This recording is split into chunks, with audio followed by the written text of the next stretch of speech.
birthday song is Waves by Dean Lewis. The acoustic version is just so much sadder if you need that extra little and then next we have Ben. Hi guys, my name is Ben. I'm a rising junior. I'm studying chemical engineering at McCormick, and I'm from Chicago. People say they hear it in my accent, but anyway. And actually, I would say that I like both dogs and cats, but I guess if I had to choose, I'd say cat person, the lower maintenance. But that's a discussion for another day. My sad day song has to be "Hope She'll Be Happier" by Bill Withers. It always gets me right in my feels. So yeah. Hi everyone, my name is Joy. I'm a rising sophomore studying English and philosophy in Weinberg. I'm from Vancouver, Canada. I'm a dog person and my Saturday song is Sunday Best. Hello, I'm Lauren. I'm a rising junior and I'm studying or majoring in neuroscience in Weinberg. I live in Orland Park, which is a suburb of Chicago. I am very much a dog person. I don't have any, but I am. And my Saturday song is Cough Syrup by Young the Giant. Really good song. Yeah, so that is us. We're just like 4 different people, and we are in 3 different schools at Northwestern. So part of the webinar today is we had some preset questions that we'd like to answer. So our first question is actually about AP credit and how that transfers over. I know some of you guys might not be in the AP system, but we are just going to be talking about that in specific today. So how do AP credits count towards your distro and or major requirements? Lauren, do you want to start us off? Yes. Okay. Yeah. So I actually benefited a lot from being able to use AP credits towards distros. So yeah, the biggest thing they help with is getting rid of distros. The standard is pretty high. I know a lot of schools accept 3s, but at Northwestern, most subjects you need a 5. Some of them are 4, but with them you can get rid of certain intro classes or distros. So for example, a 5 in Calc BC will get you out of a few calculus classes. You can get out of the Gen Chem requirement if you have a 5 on AP Chem, for example. So typically they don't count towards your major requirements, but they're good for distros or like those general education classes you have. And then just the thing for distros is you can only count AP credits for 2 different courses, if that makes sense, or 2 different distros, and then they also have to be in 2 distribution fields. So all this information is on the Northwestern page. If you look up Northwestern distribution requirements, it's pretty complicated, but generally they need a 4 or a 5 from you to get rid of some of those intro classes. Yeah, so like the requirements for each major in each school are a little bit different, but Lauren covered like the general basics of it. So that's our first question. But if you guys have any other questions that you guys want to ask, we'll have a Q&A section at the kind of the end of the preset questions that you guys can submit. So feel free to submit any questions you guys have using the Q&A button, and then hopefully we'll get to it at the end. So our next question is about something called CTECs and what they actually are. So CTECs are basically like a teacher evaluation system. So the end of every quarter, you will need to do a CTEC for every course that you've taken, and you just kind of like rate the professor's teaching, what you learned, and then there's like a comment section where you can write anything you want. So you have to evaluate it at the end of the quarter, but it's also very useful for you to use when you select courses at the beginning of each quarter. So you can search old CTECs. So you can look at the evaluations other students have given this professor and this course. And the comment section comes really helpful because a lot of people will say, oh, like there are like 3 midterms and like 1 final paper, or like make sure to do the extra credit, or like make sure to go to office. Like, so there'll be like advice and more specific structure of the class perhaps within the CTEC. So that's something that you should definitely check out. And you also have to do the CTECs at the end of the quarter if you want to view them the next quarter when you're selecting classes. So don't forget to do it.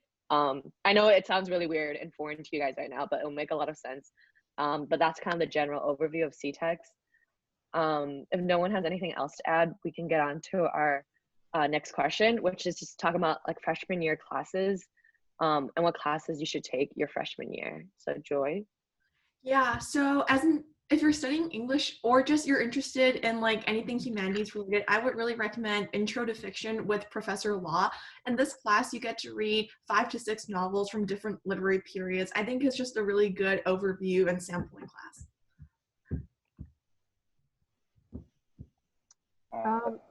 Go Sorry, ahead. go ahead, Ben. You're good. Okay. I was gonna say, like, I don't have like, things are kind of, one thing you'll learn as you like learn more about your freshman year and like how it goes. Things tend to be kind of weird for McCormick. For one, most McCormick students take many of the same classes freshman year. You take the engineering analysis sequence for the first parts of it. You take design thinking and communication, which is DTC for short. Most people take math classes, and you take basic sciences like chem. But the way you arrange these things can really make a difference in how your first 2 to 3 quarters at Northwestern go. So just a couple recommendations I would give. Number one, if you don't remember a whole lot from AP Calc, which I know I certainly didn't, I think it's worth it to start at the beginning of the math sequence. So it'd be 220-1. It's true that you'll get your math requirements out of the way faster if you start in 228-1 because you got a good AP score, but a lot of freshmen suffer when they decide to take that class all quarter. And looking back, I feel like starting at the beginning was really worth it. So yeah, Lauren, what were you gonna say? Yeah, so also as a science major in Weinberg, for the neuroscience major specifically, which is what I'm majoring in, freshman year, you actually, along with other science majors too, most people take the chemistry sequence their first year. So that's going to be probably the general chemistry sequence, and then as well as other classes that your major requires. And it's good to get these kind of out of the way freshman year so that you have more flexibility later on. And then if you're a science major, I would recommend like taking at least a distro every quarter just so that you're not like overloaded with all science classes. And that way you can also try other classes, see that you're interested in, and maybe find something to minor in or double major in. So yeah, take the required classes that you have, and then also maybe some distros you should try out. Yeah, echoing like what everyone said. Just by the way, if I don't know if this is like common sense, like common knowledge, but like distros are essentially like elective credit. So like outside of your major requirements, you'll have to take things in like categories of like history or ethics and values or other things. So like for me, for my major, which is learning organizational change, a lot of people take LOC like 211, which is just like the most basic intro class to the major. It's obviously not required. I know people who took it like later on in their school year. I'm sorry, it's not required your freshman year, but it's required overall, and a lot of people do take it their freshman year. So you'll meet a lot of people in your major.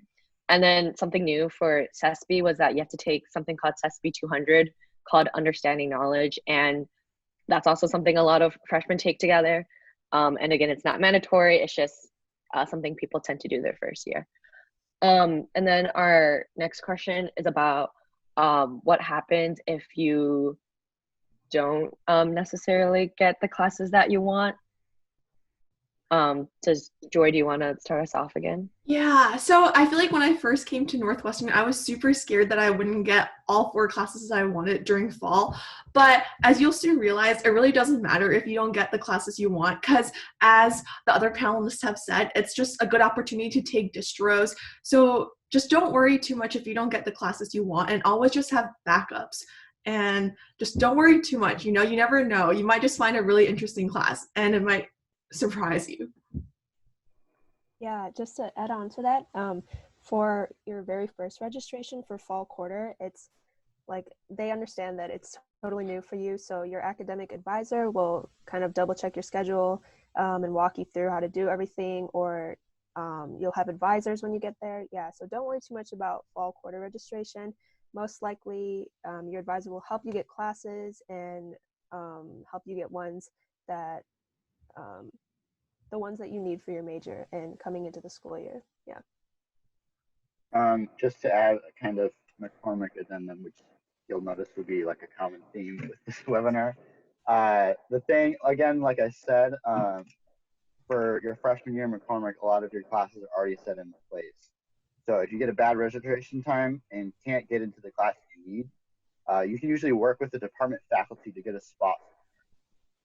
It is a good idea, though, to come up with a couple alternative schedules so that you have a backup plan if you don't get into the class you want. I recommend you start looking into your options like a couple weeks ahead of time, so you have some peace of mind going into registration. Yeah, for sure. Like what we mentioned earlier, looking at CTECs, something you have access to, like when you come in, it's definitely helpful to see what classes maybe kind of like more your style or like what you're looking for. And as like Ben kind of mentioned, you will have different registration times for every time registration comes around. And then judging on your time, you kind of know like how prepared you need to be. Like the earlier you are, the more likely you'll get the classes that you want. The later you are, you might not, but you never know. You never know with registration. So our next question is about kind of like what are some like must-take classes or like highly recommended professors that we've come across during our couple quarters here at Northwestern. Lauren, would you like to start us off? Yes. There's this one history class I took this past year, and I took it as a history distro. So I'm a science major, but it's for my distribution requirement. And it was Global History 250 with Professor Daniel Immervar. Like I'm a very STEM person, and I really thought I didn't enjoy history. I didn't like it in high school, but it's so good. The professor is just a great lecturer. He kind of covers global history, and he teaches it in a really like in the narratives, which is super interesting. Highly recommend no matter what you're interested in, what you're majoring in. Yeah, so please take this class.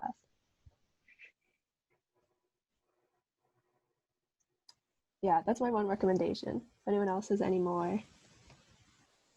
I also took a history class this fall, no, not fall, this quarter that we're in. Spring quarter? No, wait, it's over. In spring quarter, I also took a history class. It was with Professor Scott Sowerby. I never went to his lectures live because they were at like 2 a.m, but when I watched his recorded lectures, they were like just as engaging as they would have been if I went live. It was actually on pirate history. I don't know if they're going to offer it every quarter, but that man is very interesting. He is very, very passionate about what he talks about. And I think like pirate history is just kind of cool, but that is very biased towards me. I don't know. I've never watched Pirates of the Caribbean, so I don't know what you guys, what your opinions are. Joy, Ben, do you guys have any must-take classes or professors? Yeah, I also have a history class that I would also recommend. So I took the Arabian Peninsula since the 18th century with Professor Lazier this quarter, and it was just a really good class. You know, I feel like I knew nothing about this region going in, but afterwards, like, it was just such a cool overview, and the professor was so funny. Like, you know, he ate a lot of cool snacks during his recorded lectures, and he's just a great guy overall. Wow. I don't know, dampen the fun a little bit. It's so for McCormick, like I would just say, like even though math is math or chemistry is chemistry, whatever, you might think like, oh, like it doesn't really matter what class I take, and that can be kind of true. But I would say that just some advice: your professor can make or break your experience in class. So CTECs are your friend. People will be like, this professor is garbage, or they'll be like, this professor is so great. I'm so glad I took it with him. So, you know, read those CTECs and try to get good professors if you can. If you can't get a spot, you can try to switch sections in the early weeks of the quarter as people drop. But at the end of the day, like I said, math is math. So if your professor is less than ideal, it's not the end of the world. Yeah, for sure. There's a lot of good professors out there, and there's some professors that might not fit like your learning style. So that's definitely something to look out for when you're looking at CTECs. This is also something you can ask your classmates or us. Okay, next, we have a question about like essentially what are some like easy A classes, although I don't know what easy A would mean to you. Joy, do you want to start us off? Yeah, so since I'm a super humanities person, I was really scared about filling my natural science distributions. but I took this really good class called Earth 114, and it's specifically designed for people who have like no interest in science. And it was just a really great class. And the professor was super understanding about everyone's lack of interest in science. Sad. Well, as a science major, I was looking for kind of humanities classes to fill my other distros. So this is a social sciences distro, Psych 110, Intro to Psych. Like, the material is super interesting. All the professors who teach it are great, and it's a pretty easy A. So the one I took with her name was Renee. She was a really good lecturer. It was just like 3 midterms throughout the quarter, and then yeah, pretty easy A, super interesting. So yeah, just remember that for when you have a harder course load and want to get a distro out of the way. Yeah, for sure. I also took Intro to Psych with Renee Engin. I'm not sure how to pronounce her last name, but she'll never know that. And yeah, she's a really great lecturer. And I also took this thing called Economic Geography, which is Geography 211. I would say that like the content isn't, it's a good science. I think it's a science distro. And also, if any of you guys are Medill needs an econ distribution, and this is something you can take to fulfill that. I would say, like, in general, for like quote unquote like easy A classes at Northwestern, there are ones that I believe have easier content, but you still know, like, you might need to like study for the midterms. I mean, I think you do need to study. I just think like the concepts that you have to learn aren't as like overtly difficult. And it's like very doable if you put in like effort. And then next we have what are office hours and like what are discussion sections. So I know Joy was really passionate about this. So I think office hours are a great opportunity if you just want to clarify things from lecture. But I think a lot of people think you can only go into office hours if you have a question. And it can be really intimidating because it's just like you knocking on the professor's door. But if you just, just take that leap, you'll find out that professors are actually super delighted to see you and they want to learn more about your life. So I would really encourage you guys to just pop in and say hi, and you'll find out that it's a great opportunity to just build connections, like learn about cool opportunities, and eventually gain like research opportunities down the line. And as for discussion sections, for a lot of humanity classes, you have discussion sections in which you discuss the material like in a smaller cohort. Wait, sorry. And then I think this is a really good opportunity to just like discuss the material with your peers. Yeah. I agree. That was great. I agree. On the other side of the spectrum, I can talk a little bit about STEM office hours, but I think it's usually a little bit of a different scenario. I would say, like, if you're taking STEM classes, use your office hours. Usually it's blocks of time where the TAs, like, will reserve a classroom or something and help students with homework questions, questions they have about assignments and exams. I really, to be honest, really wish I'd taken advantage of more freshman year.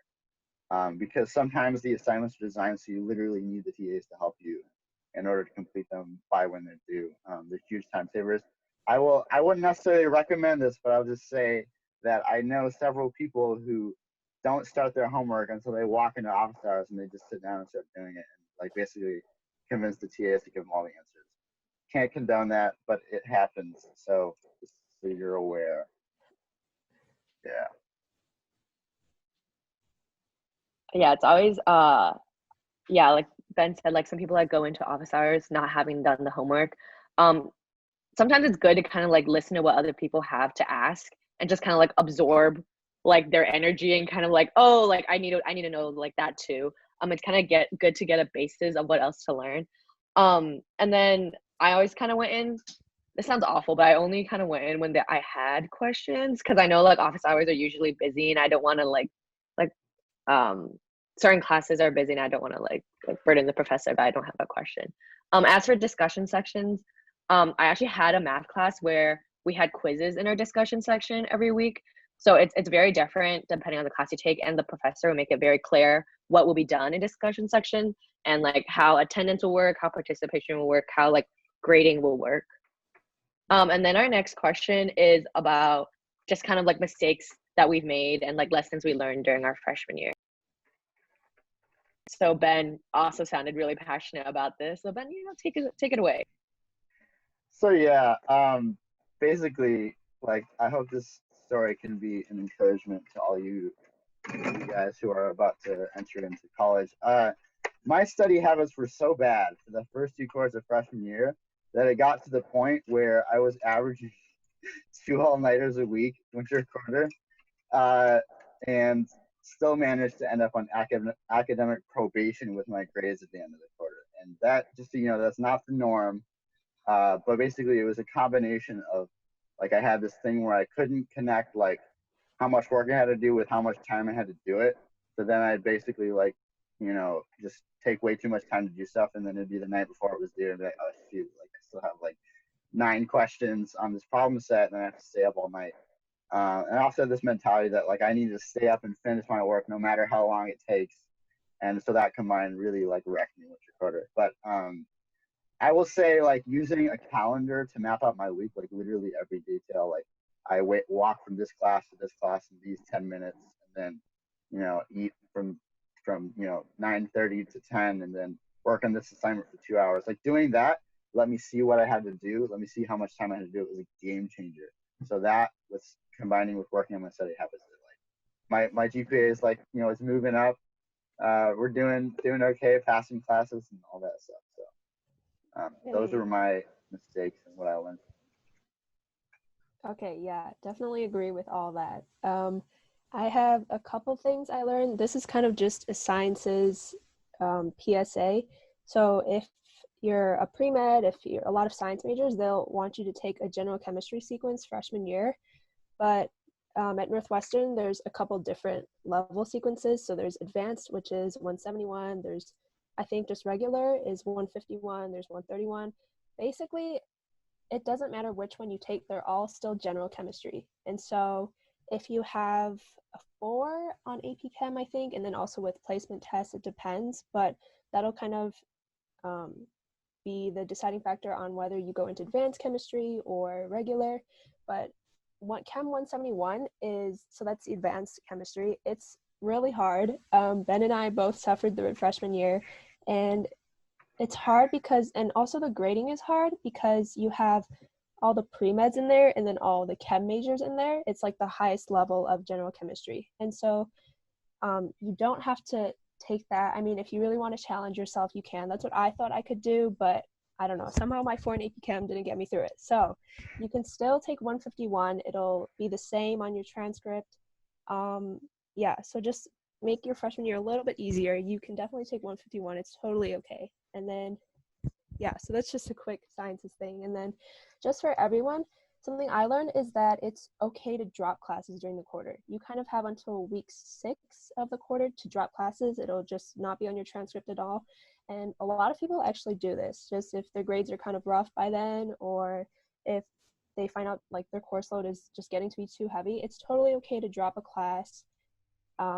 Even if you don't take like a regular 4-course load, 4 courses a quarter, even if you don't do that every quarter, if you take just 3 classes a few quarters, you'll still meet you'll still meet your course requirements. So you can definitely, if you're struggling with a class, like maybe a distro is harder than you thought and it might tank your GPA a little, you can totally drop. Just make sure you do it by week 6, and yeah, it won't even be on your transcript. So just keep that in mind. Yeah.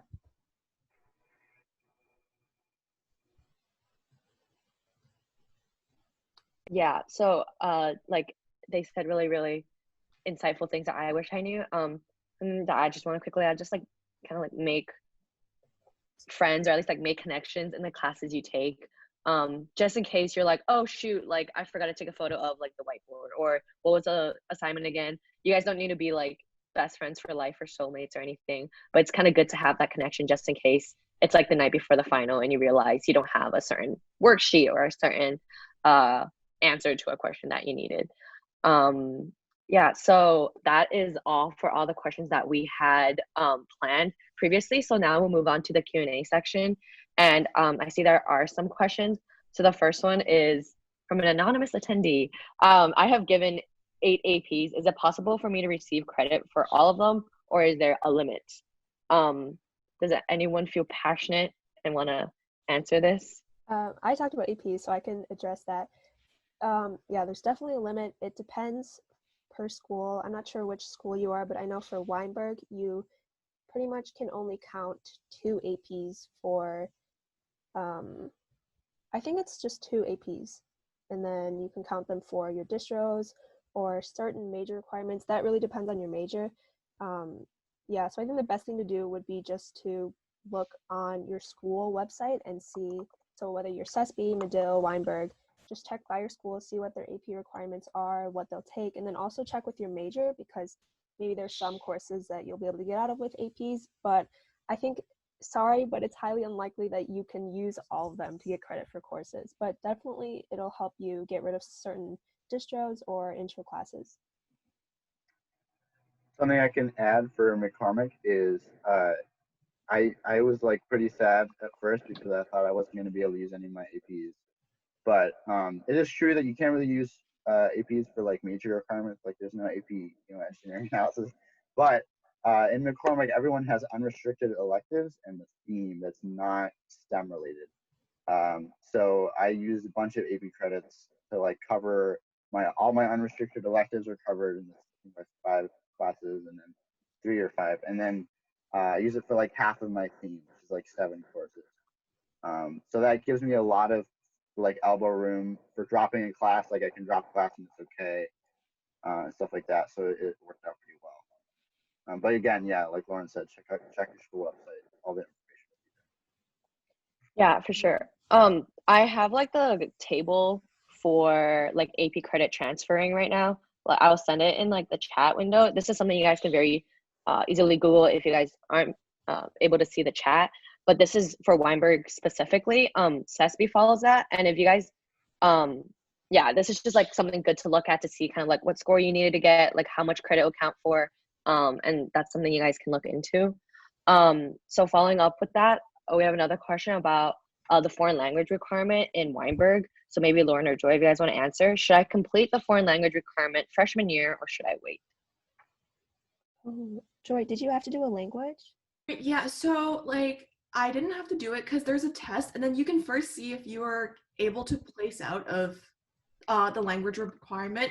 So I took the test and I placed out at the beginning. But if you can't place out, in my personal opinion, I think it would be better to do it earlier on in your school year, because I feel like since in the beginning the classes are more general, like it's better to just get this out of the way. Because I know for like both English and philosophy, like in the upperclassmen years, like the class size is pretty small, so it might be hard to get the class you want. So I think it's just better to get it done earlier in your I had to do a year for the language requirement. I think it depends on your placement, but yeah, I also did it freshman year. It was nice because it was it was an easier class that I had throughout my freshman year. So I think I would recommend doing it freshman year. Yeah, I know somebody I know this isn't Medill, but I think they also had a language requirement and they took Swahili, which was fun. And apparently it's not overtly difficult to take. Yeah. Okay, just a little wink wink. Okay. Our next question is how much effort should we put into placement tests studying? Does placement matter for how it will look for pre-med students when they apply to med school? So Joy, you can talk a little bit about placement testing because it sounds like you took one. Or if anyone wants to talk about pre-med. I want to take this because I never had to take a placement test for anything. I lied. I'm so sorry. Lauren, go ahead. I was pre-med throughout my freshman year. So yeah, I had to take, I think there's like a chem placement test. Sorry, I'm forgetting the rest. It was a while ago. But basically, yeah, that should tell you they don't really matter. This is just kind of for what classes you'll get placed into for your freshman year. So for chem, like the general chemistry sequence, there's probably a math one. I'm not sure if you mean also the language one, but basically med schools will not see this at all because this just factors into what courses you'll take freshman year. And yeah, I would recommend just doing your best on them, but don't like cram or try to cheat on them because you'll kind of just be playing yourself for your freshman year. So yeah, don't worry too much about them. Just take them and do the best you can.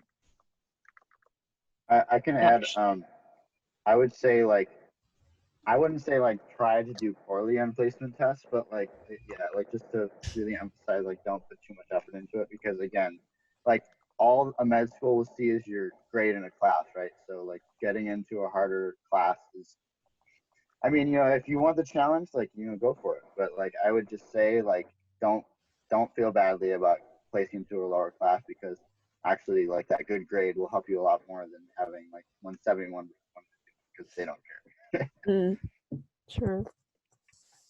Yeah, so the next question is there a priority system in terms of likelihood of getting the classes you want besides the time you submit your class request? I can answer this because I kind of touched upon it earlier in terms of class registration. I hope I'm answering like the question correctly. The time you're assigned is completely random. However, the day you're assigned is based on your like the grade you're in. So like the older you are, the earlier the day is, but then within that day, it's like completely random what time you'll get. There is something called pre-registration for your major specifically. So a week before regular registration, you will have the exact same system where you'll receive a day and you receive a time. Time is randomized, day is based on what grade you're in. And then during that period, you'll be able to like apply or enroll into courses specifically to your major when no one else outside of your major can apply. So that is kind of like the one priority system I see. Yes. And then nobody has anything else to add.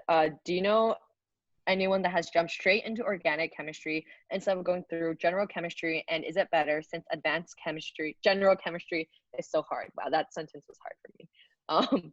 Yeah, Ben, do you want to answer? Yeah, I think a few of us know some people who did this, and from what I heard, it was not a good time.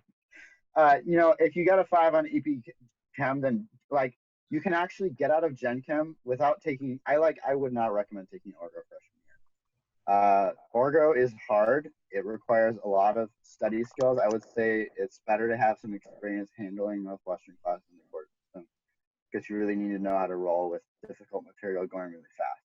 So what you can actually, if you have a 5 on AP Chem, you cannot take Gen Chem because it's rough, and but still just wait to take Orgo until sophomore year. We have a friend who took Orgo his freshman year, and his pre-med dreams died because he accidentally missed his midterm winter quarter of Orgo. So like that's some freshman year stuff that happens. So I would just wait. And Lauren, if you want to add anything.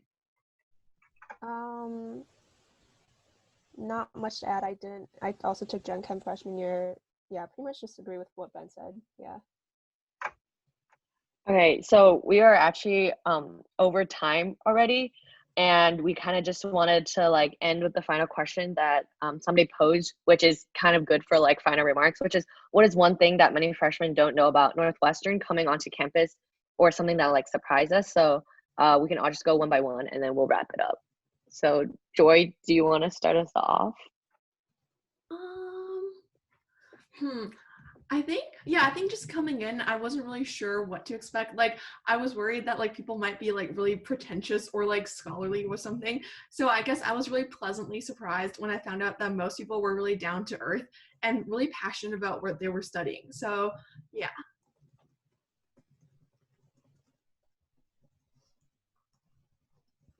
For me, just because I just completed my freshman year, I think something to keep in mind is that like everyone else is going kind of through the same thing as you. So like when you feel homesick or you feel a little bit lost about what to take or like what to join, kind of know that you're not alone. Everyone is going through the exact same thing.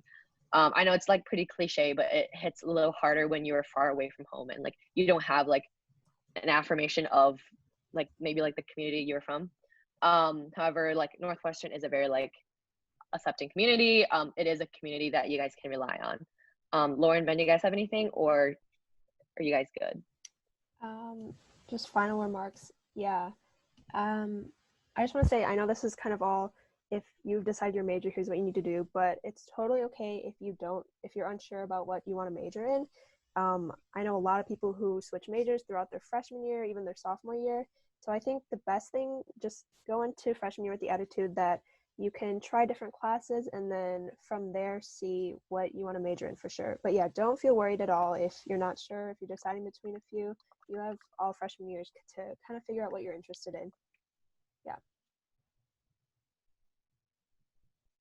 I think for me, like, I guess I'll just say that, like, one thing I didn't really think about until I got there, but something that kind of worried me a lot going in was like the kind of like terrifying thought of having to start over socially, starting over with friends coming to Northwestern, because like I didn't know anybody.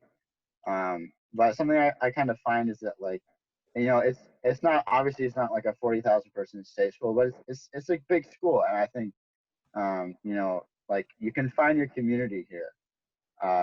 There's all these really great communities, student organizations. I recommend checking them out. Like obviously we all found Make New, and it's really been, like, I can say personally it's been like a huge part of my college experience. So, you can find your community here, I would say. Yeah, for sure. It might take a little longer for each person, or like you might find your community immediately, but don't be stressed because you will find one. And so I know there were a couple questions that we didn't get to answer just because of time restraints, and I think it'd be a perfect time to talk about it'd be a perfect time to talk about Wildcat Pals, which is just a mentorship program for incoming undergraduates that Make New has set up. You guys can find out a little bit more on social media, whether it's our Instagram, so the Facebook page. We can answer a little bit more of your questions then. I'm sorry we didn't get to all of them.